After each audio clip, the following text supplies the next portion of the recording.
A wounded American soldier wakes up inside a room that should not exist. No doors, no windows, no way out. Cold gray panels seal every side. Gravity feels wrong. The temperature swings like the room is trying to kill him, and he has no idea who put him here. It begins in Iraq in a brutal firefight. A small group of American soldiers is pinned down as bullets and explosions shred the desert. They push for shelter, but the enemy has them surrounded. Ammo is nearly gone, and they're being wiped out. One man is killed, so they drag his body into cover. Before they can even process it, their captain is shot too. Lieutenant Miles Willis rushes in, pressing on the wound, trying to keep him alive, but the captain has lost too much blood. Within moments, he dies right in front of Miles. Now Miles is alone. With no backup and no real chance, he runs into the open desert. A bullet hits him. He drops, bleeding and helpless, while missiles still fall overhead. Then he sees a strange, bright light moving toward him.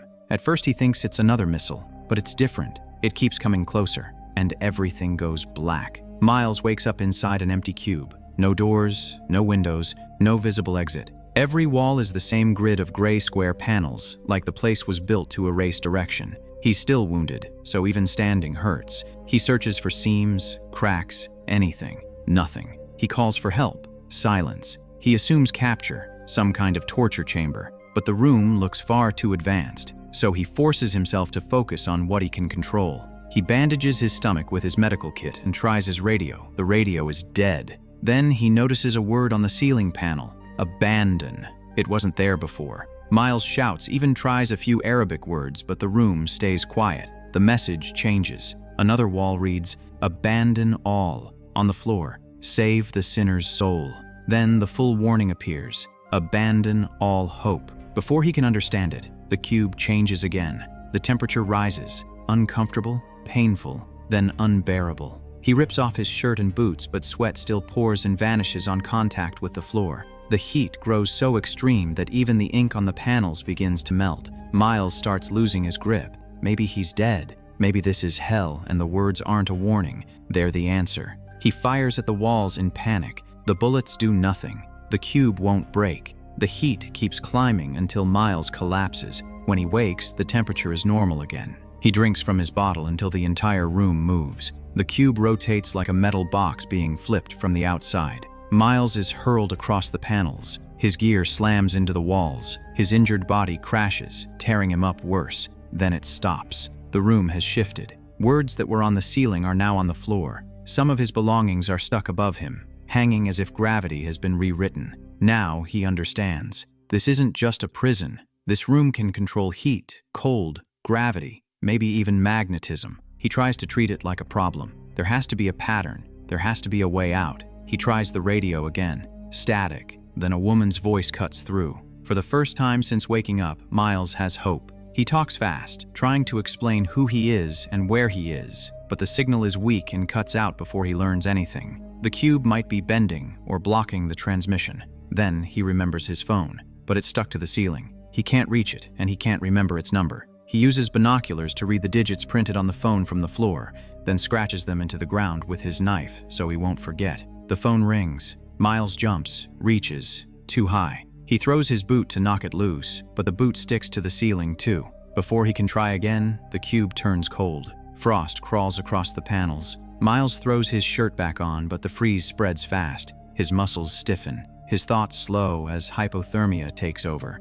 Then the temperature snaps back to normal. The phone rings again, still unreachable. An alarm blares. The cube begins rotating again. This time Miles uses the chaos. As the room flips, he throws himself toward the phone and manages to grab it. But by the time it's in his hand, the call is already gone. He sits there, exhausted, bleeding and trapped, staring at a room that keeps changing the rules. He pulls a photograph from his helmet, his wife and daughter, and that's when he finally breaks. There is no enemy to shoot, no door to kick open, no direction to run, just a cube that controls heat, cold, gravity, and silence, and a man slowly realizing he may die inside it. Miles sits with his family photo when the cube starts making those strange sounds again. This time, he doesn't even panic. He looks around like he's talking to the room and says, "What are you changing now?" No answer. He checks his call log and calls back the number that reached him earlier. Static. Then a woman's voice pushes through the broken signal. For a second, hope sparks.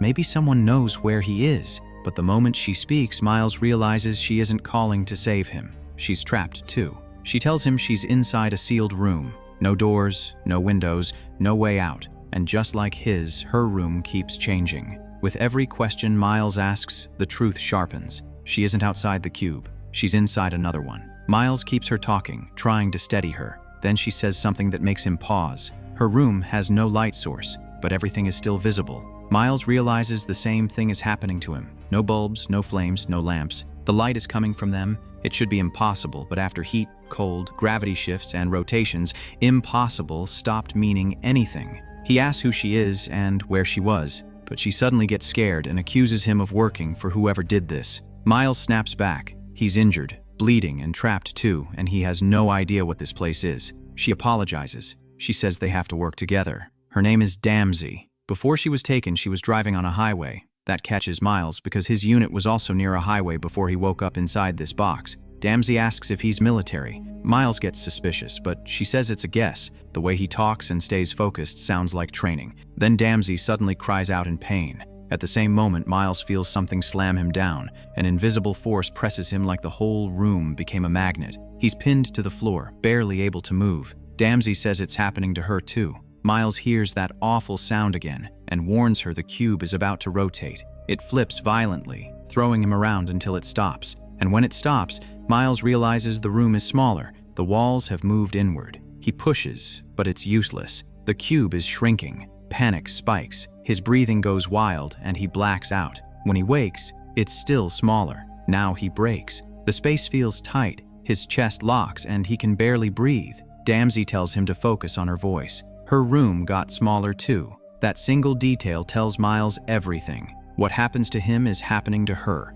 They're connected. Miles tries to ground himself like a soldier. Slow breaths, quick inventory, anything to keep his mind from spiraling. The cube doesn't care. 1 second the floor feels normal. The next it feels like it's dragging the metal in his gear and the blood in his body downward. Even the air seems different, as if the room can squeeze him without touching him.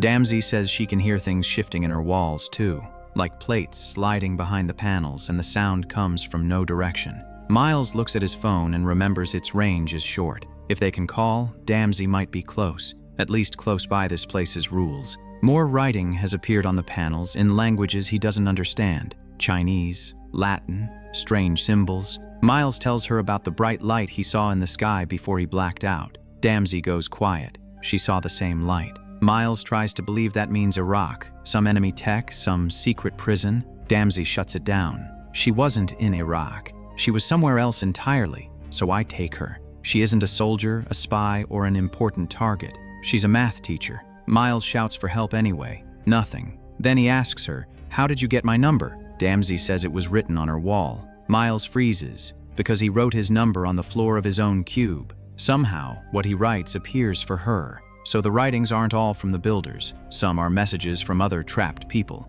which means they aren't alone. Another call cuts in. A terrified man speaking Portuguese. Miles barely understands him, but the man keeps repeating that they can't win. They have to die. There's no way out because they can't solve the equation. Miles doesn't know what equation, so he cuts the call and calls Damsey back. While rewrapping his bandage, he asks if she's seen an equation anywhere. She hasn't. That makes her wonder why they were chosen. Damsey says she teaches math. She was engaged to a soldier once, but something about him always felt wrong. Miles admits his own marriage was already cracking too. Wife, daughter, a life falling apart even before the cube. Miles reads more writing and notices years scratched across the panels, 1951 to 2007. To him, they seem random because as far as he knows, it's 1991. Damsey goes still. Then she realizes he truly doesn't understand modern things. Selfies, smartphones, the casual stuff. She lets out a short laugh. Not because it's funny, but because it's insane. Damsey is from 2023. Miles is from 1991. This cube is taking people from different times and locking them into the same nightmare. Before they can absorb it, the room flashes bright and a razor-sharp sound tears through the cube. Miles drops screaming. Blood runs from his ears. Through the pain, he checks his watch. Changes are speeding up. Rotations are closer together. He writes the time on his hand to track a pattern, but the sound and pain overwhelm him and he collapses. When he wakes, the room is even smaller. Damsey is still alive, and she says she's figured it out.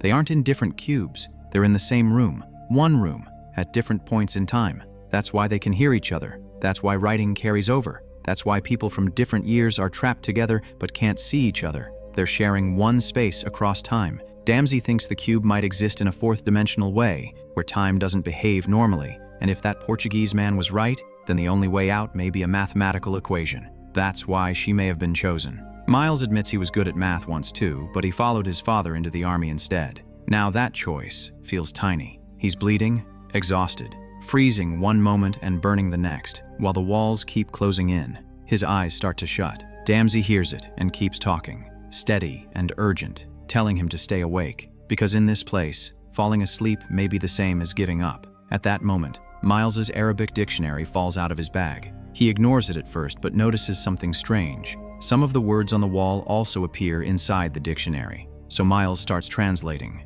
The more words he connects, the more he realizes they are not random. They are part of an equation. When he reads the fragments to Damsey, she recognizes the work. It belongs to a mathematician who studied higher dimensions but never finished it. Whoever built this place is not human. This cube is too advanced. It bends gravity, changes temperature, connects people across time, and forces them to communicate through the same walls. It feels like an alien civilization trapped humans here because they want an answer, and the only way to give it is through this equation. Maybe everyone inside was chosen. Maybe they all understand math. Or maybe the aliens are testing what humans become when they're pushed to the edge. Miles tries to copy the whole thing, but someone starts erasing it from another side. So he writes what he can on his hand. Damsey tells him the truth about herself. She isn't a simple teacher because she couldn't do more. She's good at mathematics and has a higher degree. But she took a teaching job because her soldier fiancé hated the idea of her looking smarter than him. Then she asks Miles something personal. Did war change him? Did he ever hurt someone he loved?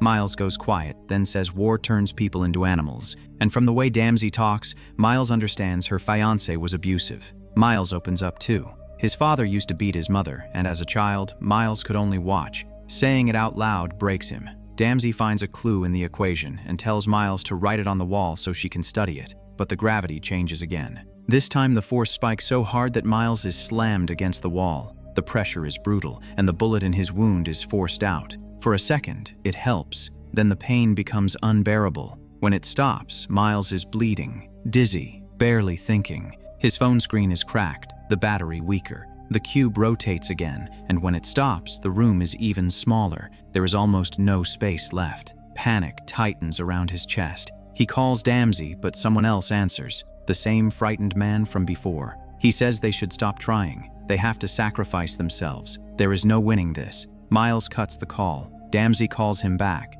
Her voice is weak. Her hand is broken. Her phone almost dead. And maybe they are not getting out alive. Miles realizes she has spoken to that man too. Damsey says maybe the aliens are testing human intelligence to decide if humans are a threat. If they solve the equation, the aliens may decide mankind is too dangerous. So maybe the smartest thing is to fail. Miles refuses. If there is even a chance the equation is the way out, they have to solve it. He has also noticed the cube reacts to emotion, fear, anger, guilt. And when those feelings take over, the room becomes more violent. Then the lights go out. Miles is thrown into childhood again. His father beating his mother, the shouting, the helplessness. It isn't just memory. The cube is forcing him to relive it. Miles screams at the aliens to stop. He says he gives up. He can't take any more. He picks up his gun and almost turns it on himself, terrified he is becoming his father. But he stops. He reminds himself he is not his father. He lowers the gun and calls Damsey. She has been forced into her own worst moment too. The day she vanished, she wasn't simply driving. She was running from her fiancé after he threatened to kill her.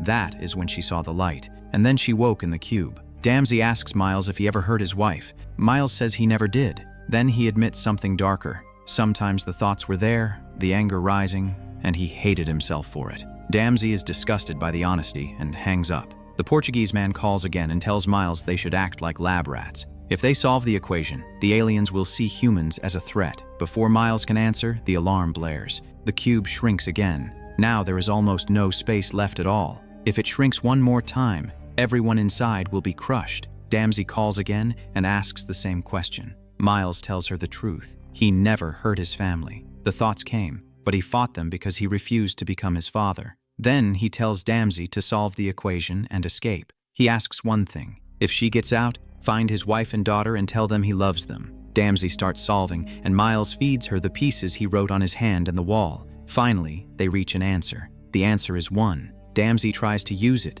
Nothing happens. For a moment, it feels like they failed. Then she understands what 1 means. Unity. One person alone cannot represent humanity. But when humans come together and work as one, that is the answer. Miles tells her to say it. Damsey shouts that humanity's answer is 1. A bright light floods the cube. The walls split into pieces, and the room unfolds like a machine opening from another dimension. For the first time, Miles and Damsey can see each other, and other trapped people too, taken from different places and different times. Then another flash hits. Miles wakes back in the desert, right where he vanished. The war is still happening. He runs toward the other soldiers, but they are staring at the sky, frozen in fear. Miles looks up too. We never clearly see what they are looking at, but from their faces it feels like the aliens have finally arrived on Earth, and that is where the abandon ends.